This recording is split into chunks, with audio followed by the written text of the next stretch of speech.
seen somebody do something and you say, I can do that, or I can do that if I had the experience, or if I just figure it out.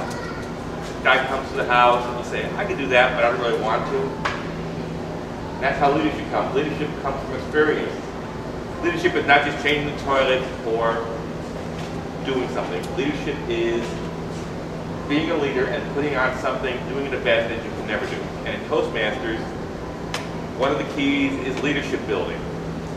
Now, I'm the area governor, and one of our jobs is to put on the area contest. This is called the High Performance Leadership Series, and this is part of it. I had to put together a team to put this contest together. And so luckily Trish isn't here, because I'm going to talk about Trish, and Mary Lou Williams, who was here last week, is not here. I'm going to talk about Mary Lou Williams. Trish has never been to a contest until she joined Toastmasters, which wasn't very many months ago, when she showed up at the very first contest. Right after she joined, and she saw this contest. And I said to Trish, would you like to be a target speaker? I didn't plan this, just happened step by step. This is leadership. I said, Trish, would you like to be the target speaker? She said, sure. So she went to the Naples Advanced Club and participated in a contest. Her first contest was she participated. I said, that was pretty good. She said, well, I need a contest for my CL book, my Competent Leader book. I said, well, do the one for Naples, for the Carter Communicate. So she came here and did that contest, and Michael remembers it. A few people were here. And she got experience. And I said, you want to do it at the area contest? She said, sure. And who was there? She was fabulous, wasn't she? And I'm going to get her to do the division because she's got experience. And that's how leadership in the Toastmasters work.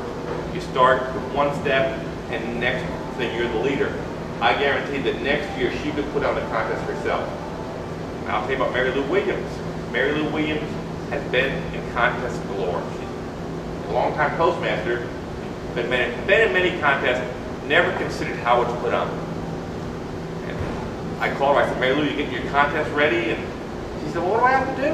And I started to tell her, and she swears like a Rich DeVoe. I'm telling her right now. She's a nice old lady, and she swears at me on the phone.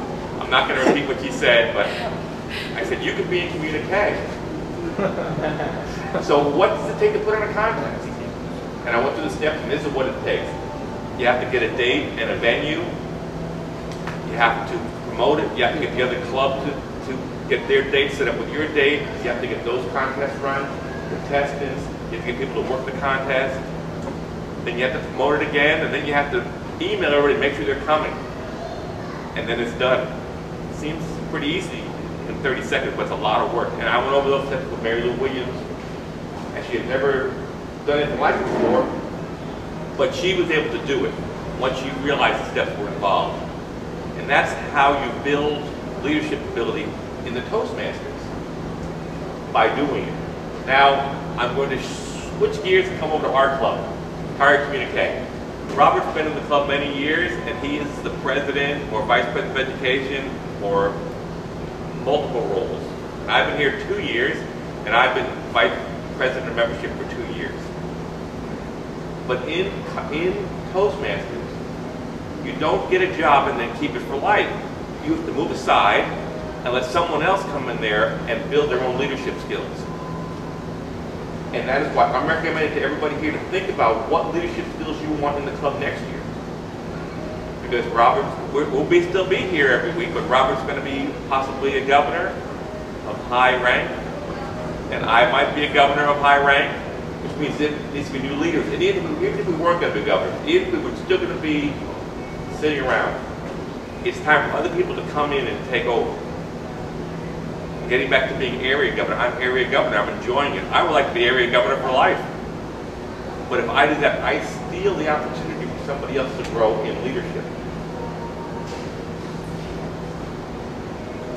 Now, I hope some of you have considered that you could do this job. You could be area governor, you could be the vice president of membership, vice president of education, the president of the club. All you have to do is decide, I want to do it, and commit to it. And I'm going to tell you a little thing that Robert and I have committed to this year, making Higher Communicate the #1 club. And that means we have the most educational awards.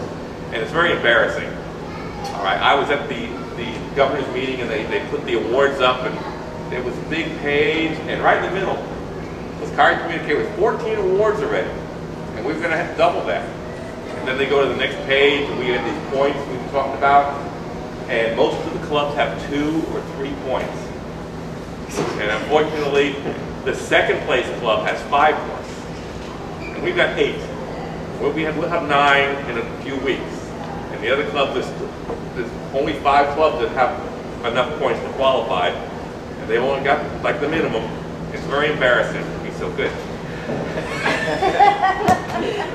Honestly, it really is. So, and I've got plans. I've got to tell you about Triple Crowns. We want to get Triple Crowns when you get 3 educational awards. And Michael's going to get that this year. And Rich is going to get it. I've already gotten it. Robin's going to get it this year. Trish is going to get it. We're going to set the record for Triple Crowns, getting 3 awards. And so they put up the list of who has Triple Crowns so far. And there are 4 names on the list. And 3 were from Cards Communique. Jill Davis, myself, and Robert. So that's also very embarrassing. I felt very bad for us. Now, this is what leadership is about. Is anybody here ready to stand up and be leaders here at the club? So we have an opening for Vice President of Education. We're going to have an opening for Treasurer. Lots of openings. It takes a little time. Something you can do. Am I getting anyone here excited about leadership? I could do something. Okay, yeah. And that's all it takes. And when you start to do it, it's very easy and you'll enjoy it. It'll be great to say, I didn't think I could do that. Or maybe we'll go back to the beginning of the speech where you said, I could do that. How many people here are looking at me saying, that guy's the governor? I could do that. I know you are thinking that, right? Mind reader. Well, I hope I explained the situation, explained how leadership is really from your own, comes from inside and you build it yourself. And I see a lot of future leaders here at the club.